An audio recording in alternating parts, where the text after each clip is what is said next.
Bonjour à tous, bienvenue pour cette nouvelle vidéo. Aujourd'hui, le thème est donné par Romain, qui nous sollicite sur les différents coûts et frais cachés de l'investissement locatif. Tout d'abord, savez-vous ce que signifie la rentabilité? Vous avez certainement une vague idée. La rentabilité est la capacité d'un investissement à procurer un bénéfice. Or, on entend parfois parler de rentabilité brute, de rentabilité nette, ou bien encore de rentabilité net-net. Laissez-moi vous présenter de manière ludique les différents acteurs de cet investissement locatif.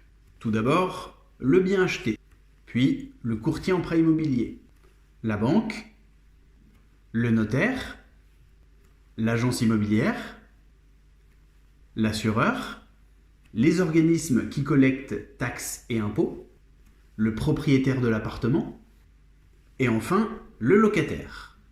Prenons l'exemple d'un investissement locatif, un appartement T2 dans un programme neuf dans le bassin genevois.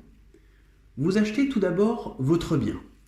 Son prix est de 220 000 euros. Vous devez également payer des frais d'acquisition au notaire, en moyenne 2,5% du montant du bien dans le neuf, soit environ 5 000 euros. Dans l'ancien, ces frais auraient été de 7,5%, soit environ 16 000 euros. Vous payez également les frais bancaires, 1 700 euros, pour la garantie de votre prêt. Mais également des frais de courtage si vous faites appel à un courtier en prêt immobilier, environ 1 500 euros.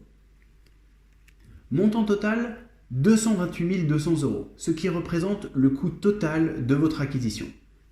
Une fois propriétaire, vous empochez des loyers. Dans notre exemple, 800 euros par mois sur 12 mois, 9 600 euros.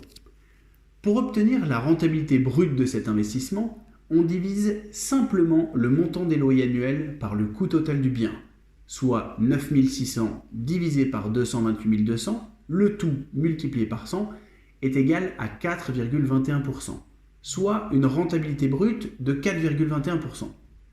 Ce premier chiffre, souvent mis en avant par les constructeurs et promoteurs, est en réalité un chiffre peu fiable, car il omet de nombreux frais et coûts que l'investisseur doit par la suite supporter.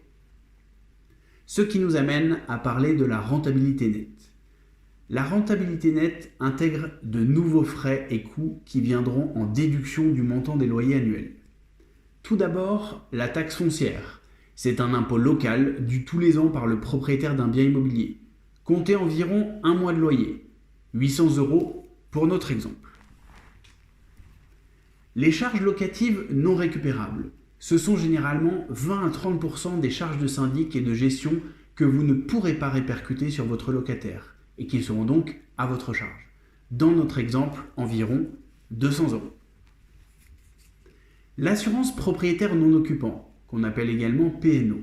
Une assurance obligatoire lorsque vous louez votre bien afin de vous couvrir face aux aménagements et dégradations de votre locataire.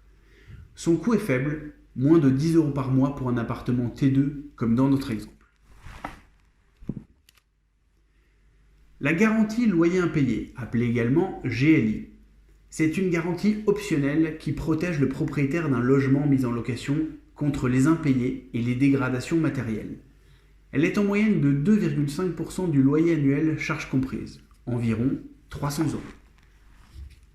Les frais de gestion locative, plus souvent appelés les frais d'agence, si vous souhaitez déléguer la mise en location, ainsi que la gestion de votre bien. Ils représentent 8 à 10% du montant de vos loyers annuels, 960 euros pour notre exemple.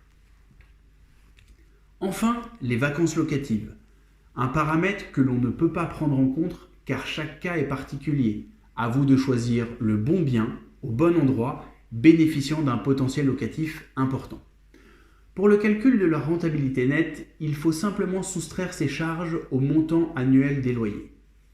On obtient un loyer annuel net de charges de 7 320 euros, que l'on divise par le coût d'acquisition total, 228 200, et le tout multiplié par 100. On obtient maintenant une rentabilité nette de 3,21%, soit une perte d'1 point par rapport à la rentabilité brute affichée. Attention donc à ces frais cachés qui ont un impact important sur la rentabilité de votre investissement. Enfin, dernier point, la rentabilité net, aussi appelée la rentabilité nette après impôt. Il n'existe pas de formule à proprement parler.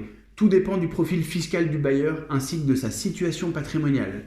Ayez tout de même en tête que les revenus d'une location nue sont à intégrer dans vos revenus imposables, ce qui peut, selon les profils, avoir une incidence importante.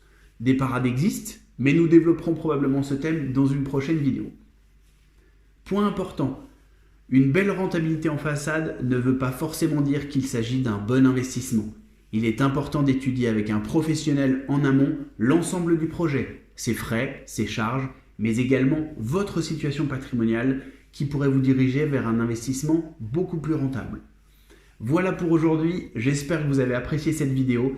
N'hésitez pas à nous faire part de vos remarques dans les commentaires. Comme toujours, nous restons bien évidemment disponibles pour toutes vos questions. Merci et à bientôt.